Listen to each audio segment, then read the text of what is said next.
Saudações, conspiradores, iniciando mais um programa Realidade Fantástica, mais uma entrevista fantástica, e olha, essa entrevista realmente vai fazer jus ao título do nosso programa, porque nós estamos com uma pessoa que não pode ser chamada de menos do que fantástico, que é o Dr. André Peixinho. Olha só a qualificação do nosso entrevistado de hoje. Ele é graduado em Medicina, Filosofia e Psicologia, pela Universidade Federal da Bahia, tem mestrado em Medicina Interna, doutorado em Educação e uma série de qualificações, inclusive no campo psicoterápico. Ele também é psicólogo e trabalha muito com medicina e espiritualidade, sistemas holísticos, tem uma grande sabedoria e concordou gentilmente em repartir esse conhecimento tão grande que ele tem conosco. Seja bem-vindo, Peixinho, ao programa. Saudações, quem está nos ouvindo e nos vendo. E eu não sabia que eu ia entrar numa realidade fantástica, típica dos tempos do Planeta Original, aquela revista que trabalhava com essa ideia, né? Exato, inclusive nos inspiramos na revista do Realidade Fantástica. Então vamos lá. Vamos lá. O que é que podemos conversar hoje? Então, Peixinho, a gente sabe que falando um pouquinho em medicina e espiritualidade, que a medicina ocidental ela é muito, se inspirou de base galênica, né? Então ela é bastante mecanicista, aquela coisa do detalhe. Quando que entra a espiritualidade na medicina? Ela começa já com Hipócrates? Quando que ela começa a se afirmar esse novo olhar de uma medicina mais espiritualizada, mais humanista? Olha, historicamente, se você olhar, a medicina era uma questão de sacerdotes, de religião, de espiritualidade. Não é? Aliás, é um comentário que a gente faz porque os sacerdotes egípcios, eles eram os poderosos da época, né? Tinha o faraó, mas o faraó era submetido ao sacerdócio da época, porque era quem tinha o vínculo com o divino mais diretamente. E a medicina praticada vinha disso. Ela sempre esteve ligada à espiritualidade de uma maneira ou de outra. Mesmo na velha Grécia, em Roma, existiam clínicas, inclusive de se dormir para se ficar bem nos templos, né? Clínicas e curadoras desse tipo. O espiritual estava sempre presente.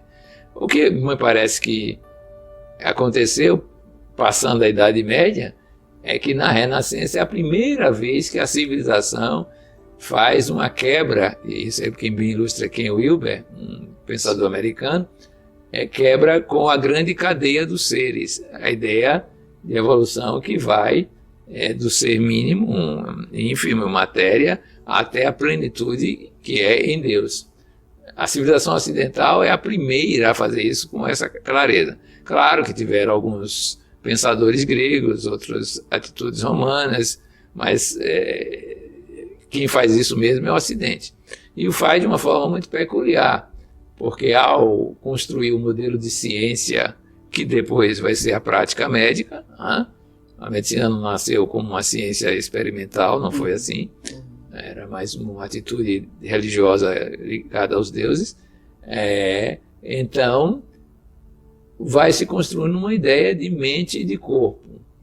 Depois a mente é incorporada ao corpo, curiosamente, né?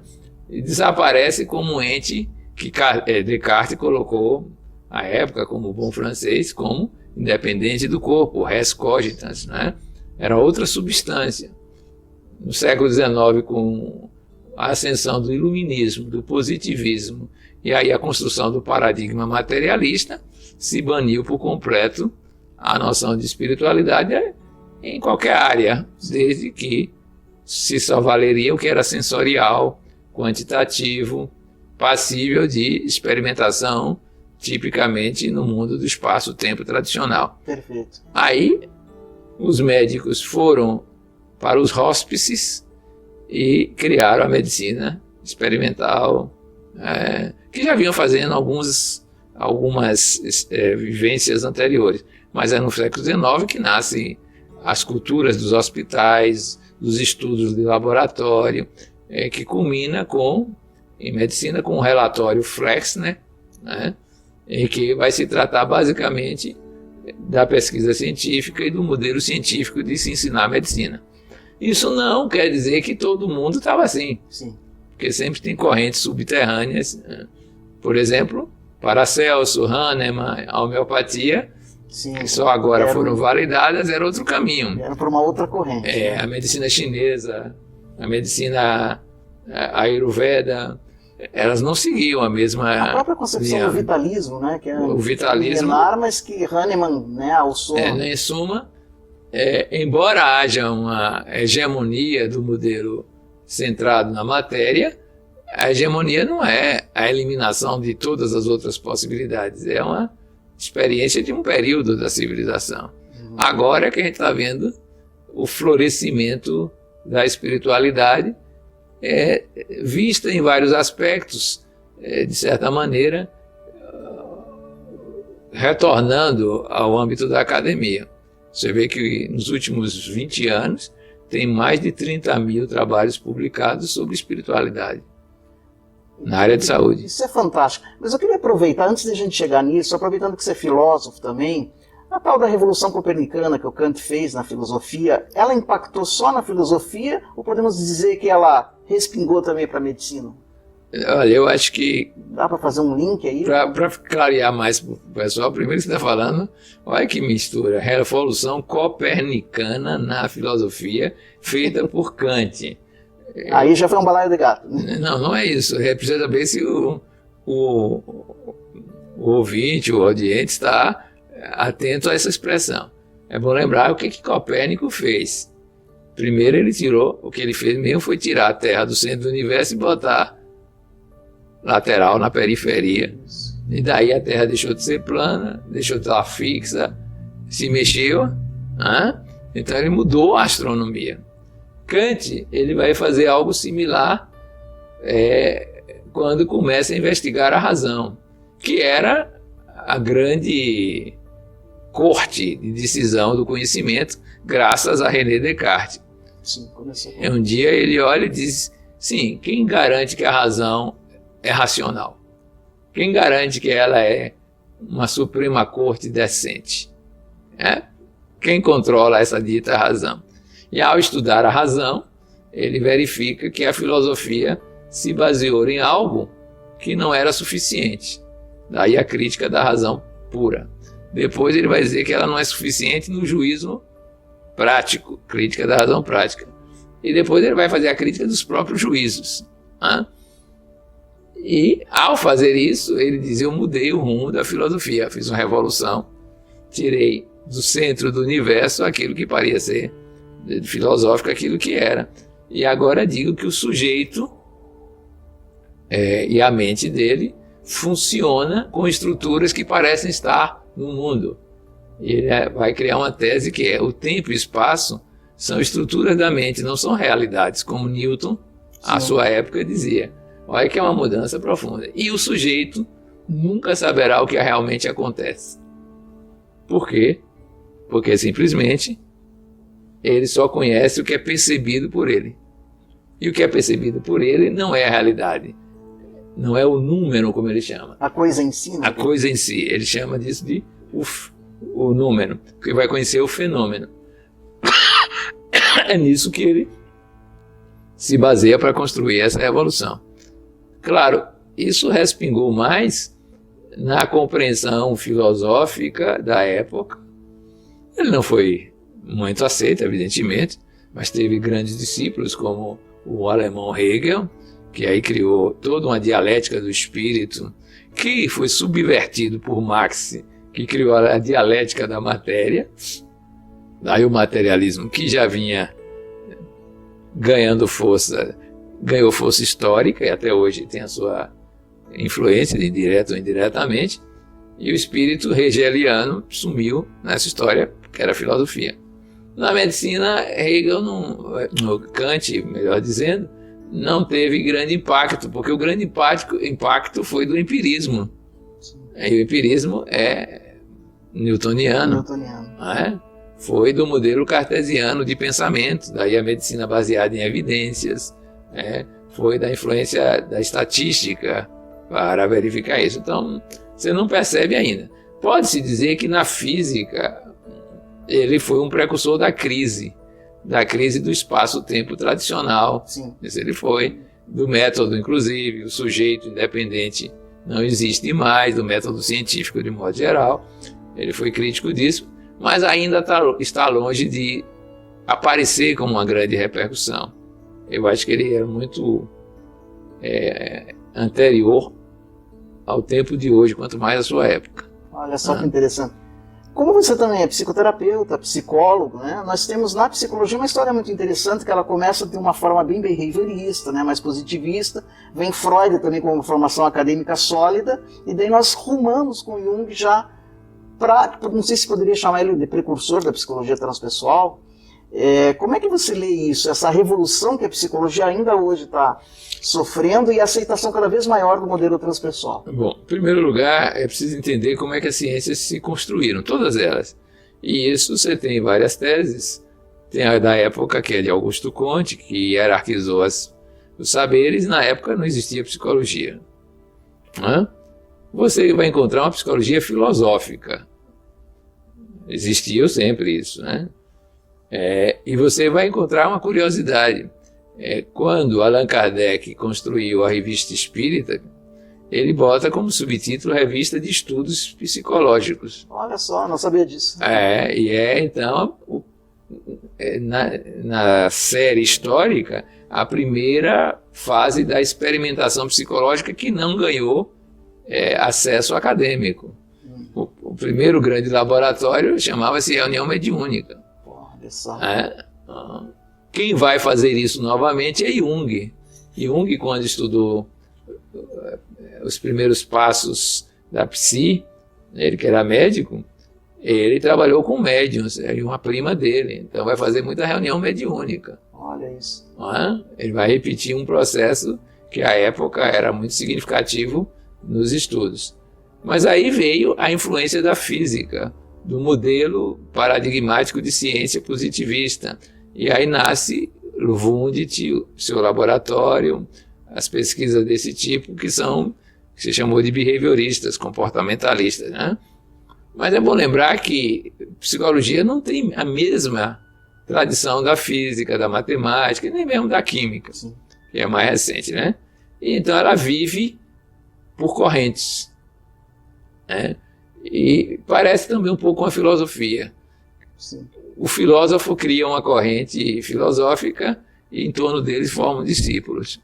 Tem muito essa tradição. Psicologia é a mesma coisa. Começa com, por exemplo, no behaviorismo é Skinner, né? Depois é que vem os outros, Bandura e companhia. Mas ele não estava só, tinha outras correntes. Aí você vê que a corrente psicanalítica, ela não obedece ao padrão behaviorista. Freud jamais pensou em botar a psicanálise dentro de um laboratório de universidade no modelo positivista.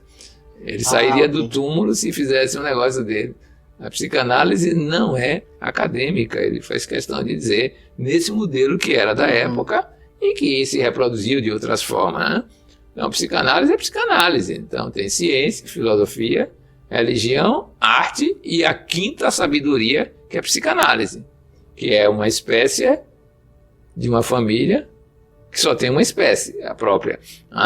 A ciência tem várias, a filosofia existem várias, a arte tem várias expressões, mas a religião também.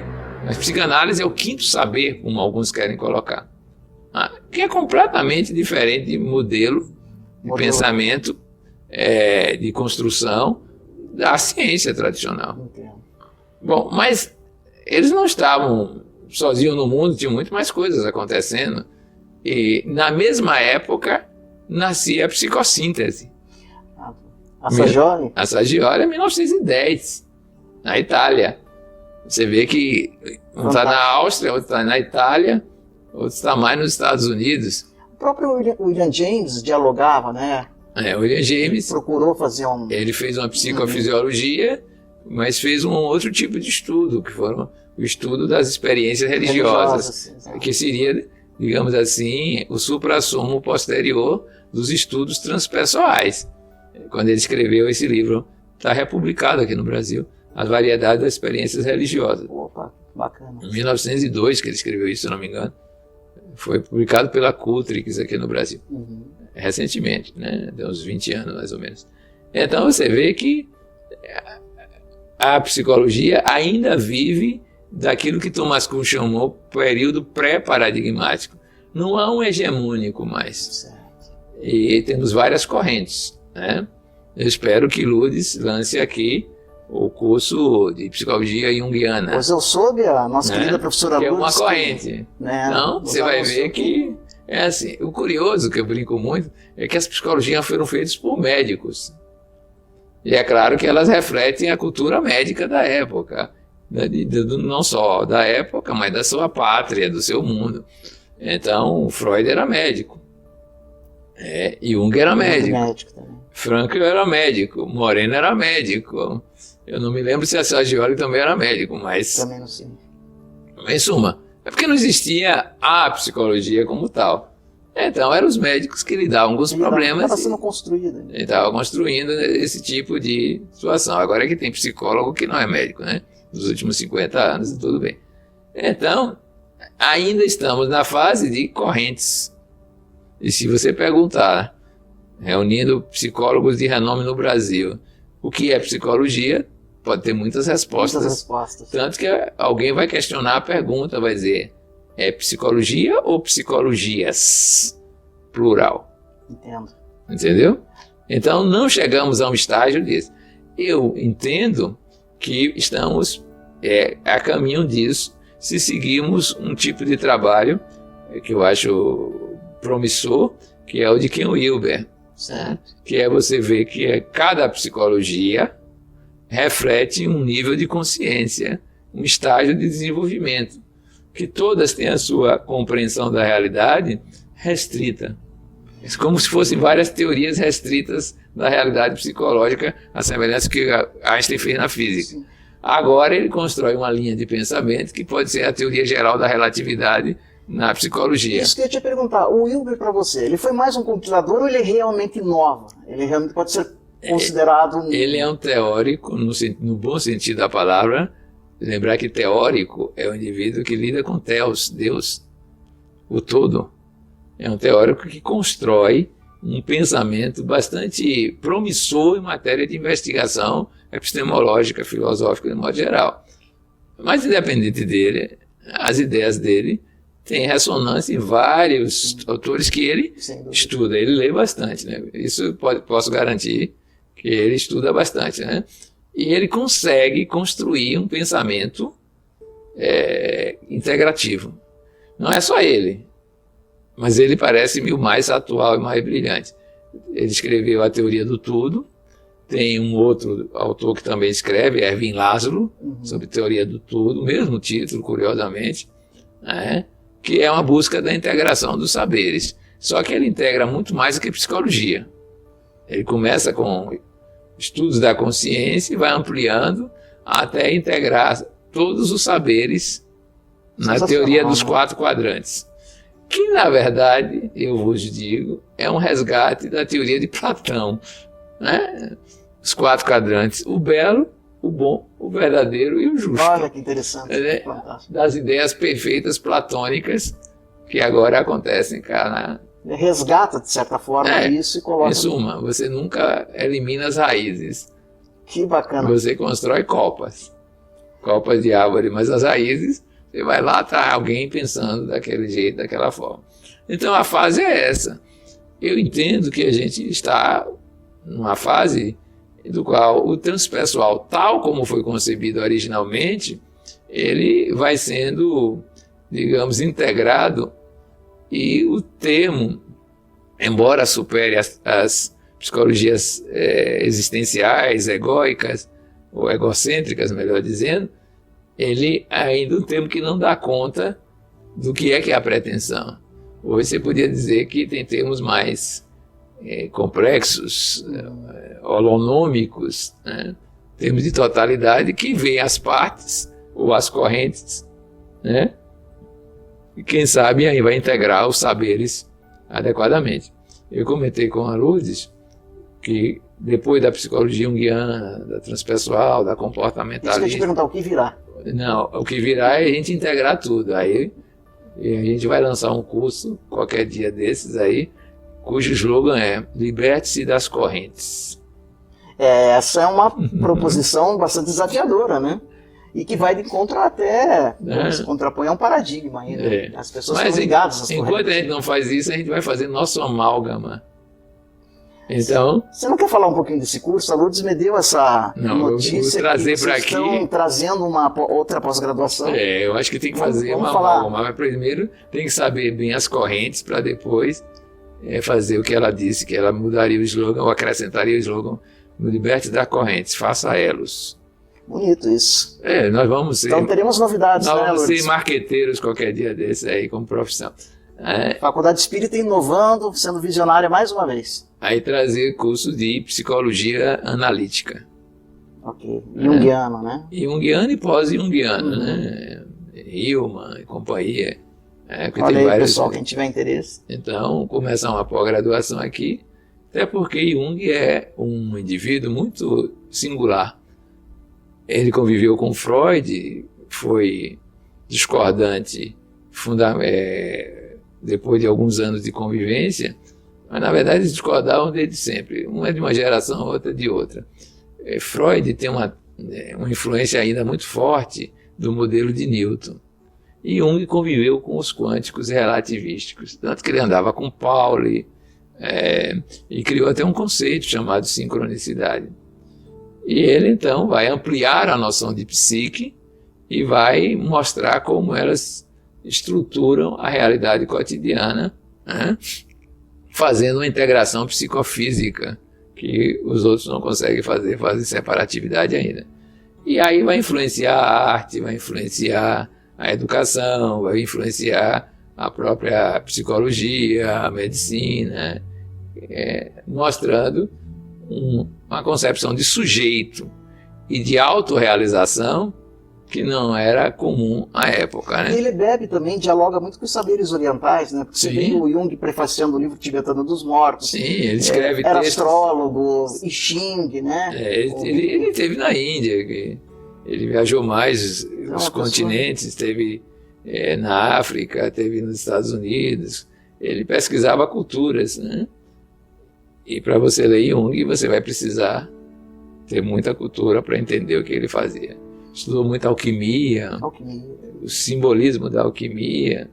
Então é um indivíduo assim, digamos assim, enciclopédico em matéria de conhecimento. E além disso, ele tinha seus próprios experimentos. A vida externa dele é de pouca relevância, segundo ele, mas a vida interior, subjetiva, era muito forte. Ele tinha umas personalidades que ele chamava alter ego, né? Mais de uma. Ele conviveu com fenômenos anímicos mediúnicos, fez pesquisa sobre isso. Diz que ele teve uma experiência de quase morto, de projeção psíquica, né? Que ele viu o planeta. Foi o primeiro homem a dizer que a Terra era azul. Olha isso. 12 anos antes de Sputnik. Não sabia, que sensacional isso. E Gagarin ter dito a mesma coisa. Sensacional. Ele provavelmente, segundo ele próprio, no seu livro de memórias, diz que ele deve ter visto a Terra pelo menos a uns 12 quilômetros de altitude. Que coisa. Ele estava torporoso por causa do infarto do miocárdio. O infarto que fez ele viajar longe, né? Ele vive esse tipo de experiência e vai mudando os seus conceitos, vai evoluindo. E ele abre um caminho, inclusive para a religiosidade e a espiritualidade, que era uma crítica que Freud fazia, dizendo que era uma espécie de neurose decorrente da pulsão da morte, né? A espiritualidade, a religião era fruto disso. Ele patologizava quase. Isso. A espiritualidade. E aí Jung vai dizer que há um outro lado, que é o luminoso, que o Otto Rank também vai divulgar. Em suma, vale pelo que ele produziu até os 80 de Havaianos, 81 se eu não me engano, e pelo que depois se pôde compreender que ele fazia. Perfeito, Peixinho. Olha, foi um prazer assim inenarrável conversar com você. Você é sempre um poço de conhecimento, de erudição, sabedoria. E aqueles que quiserem acompanhar o teu trabalho, te ouvir, podemos divulgar os seus contatos? Olha, normalmente eu mando que entrem mais, se tiver alguma coisa importante. O YouTube tem muita coisa, né, a essa altura, mas pode entrar no site da Sociedade Olon. Ok, mas já está aparecendo ali para eles o site. Vale a pena conhecer esse trabalho fantástico que o Peixinho Não tem faz. muita coisa no site, não. Mas, de qualquer maneira, é uma informação de onde o peixe está nadando. Né? Com certeza. Obrigado. Muita gratidão, Peixinho, aí, pela tua amabilidade. Eu que agradeço mais uma oportunidade. E eu quero lembrar que vocês vão me colocar num local bastante proeminente. E eu vou atender ao narcisismo, porque baiano não nasce, estreia. Com certeza. Perfeito, muito obrigado. Peixinho. Obrigado. E a vocês todos que nos acompanharam até agora, nossa gratidão. Não se esqueçam de se inscrever no nosso site, de mandar o seu e-mail, de conhecer o nosso site, de se inscrever no nosso canal. Lembrando sempre que o mistério está entre nós. Até o nosso próximo encontro.